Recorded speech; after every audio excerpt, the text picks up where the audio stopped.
Hi, I'm Kevin Salisbury with Eleete Real Estate. Welcome to another episode of Kevin Knows Portland.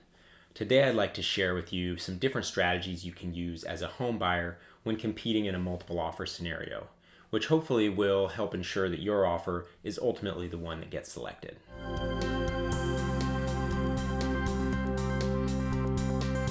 Certain segments of our market here in the Portland metro area are still quite competitive for buyers, and multiple offer scenarios are oftentimes a reality. So I wanted to share 5 different strategies that you can use when crafting your next offer. Number 1 is shorten the length of the inspection period.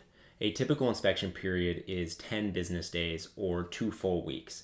So shortening this to say 5 or 7 business days shows the seller that you intend to move quickly and with purpose through your inspections. It also lets them know that in the event you did have to back out of the transaction, their home wouldn't have been off the market for a full 2 weeks.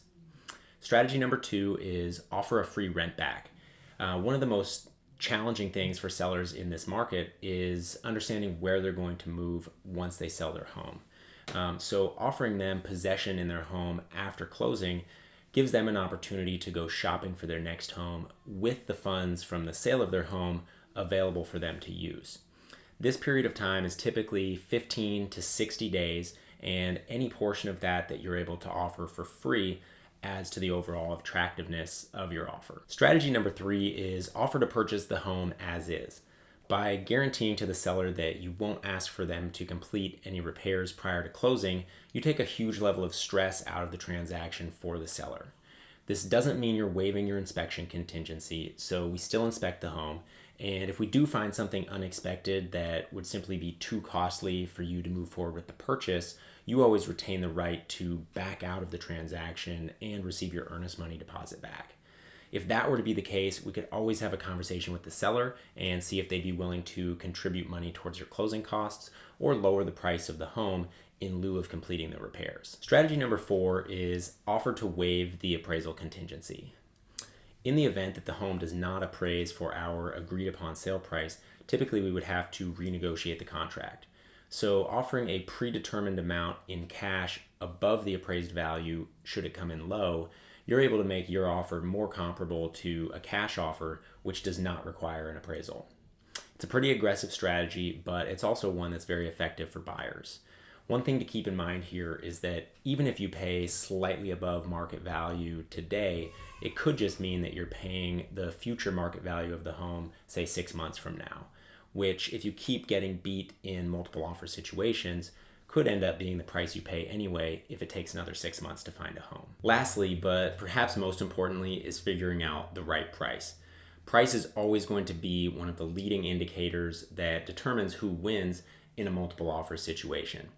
But it's not always an easy thing to decipher. So it's not going to be dictated by what Zillow or Redfin say the home is worth.